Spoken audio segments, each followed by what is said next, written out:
Oh hi there, welcome ladies and gents, and thanks for joining me, your host, the internet's most meaty and masculine of men, and a gamer of glory and greatness. Yes, that's me, DRBC 007, and you're joining me for another episode of DRBC News.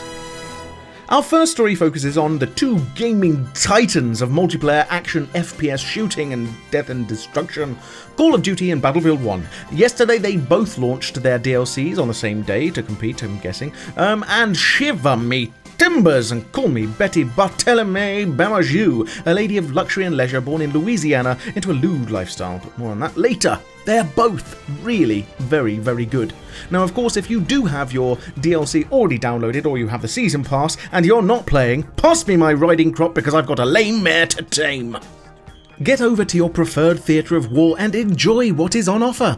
Battlefield has its Turning Tides DLC, and if you've played it on early access, luck and fortune was bestowed upon you. If not, now is the time to take a destroyer out for a merry sail, fight through famous battles and take out the British's best, those Royal Marine Commandos. Of course, Turning Tides won't be the only thing to keep you salivating like Sandra, as next month, yes, February, we have the Apocalypse DLC, but more on that in another episode. If Call of Duty is your tipple of choice, the Resistance DLC drops officially, and with it come new weapons like the Orso submachine gun, which is pretty awesome. The Orso submachine awesome. The Volkssturm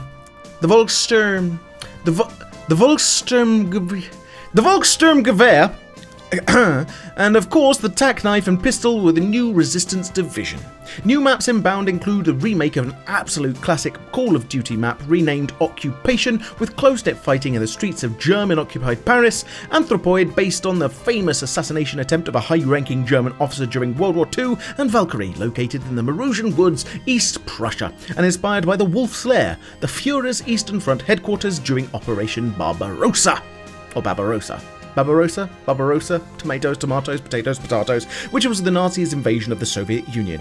One thing to note, however, is despite the often cringy but nonetheless enjoyable high-budget adverts of the average Joe and Joette's jolly into Call of Duty mania, there is still no demolition game mode in the game, and no one seems to be talking about it. Not very good, Sledgehammer Games! I like demolition! It's on the bloody biscuit tin!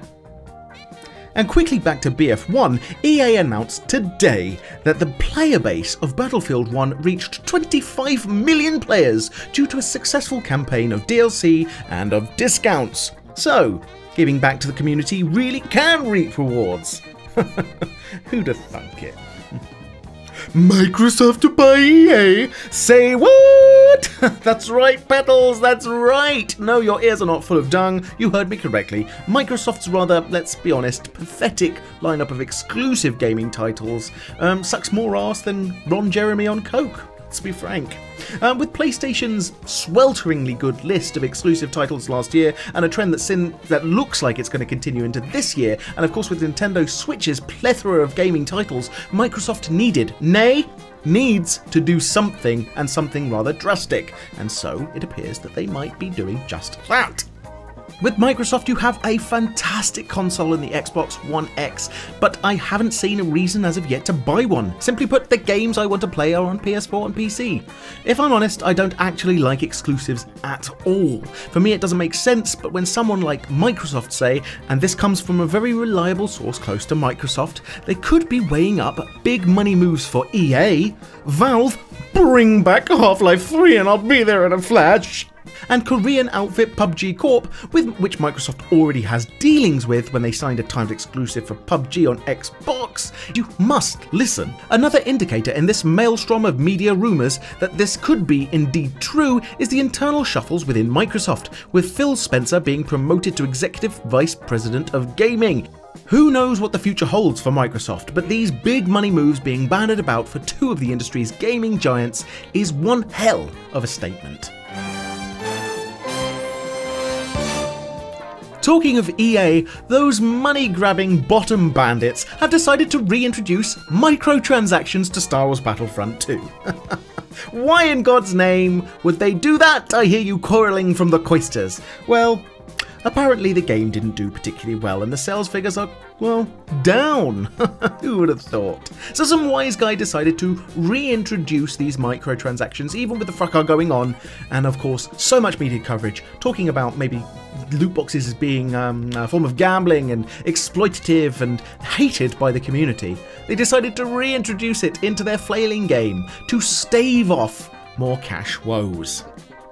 In a sad and underhanded attempt to fleece those whales, and yes, that is what they're called in the industry, people that are just a juicy monetary catch, not just the type of people who have to turn sideways when passing through doors, in order to fleece these poor souls for loot boxes, EA is attempting to stave off all of those money problems. But of course, it's an indication that they simply just do not care for us as their customers. They do not care one bit. Dirty, dirty, dirty, dirty dealings. I spit on you.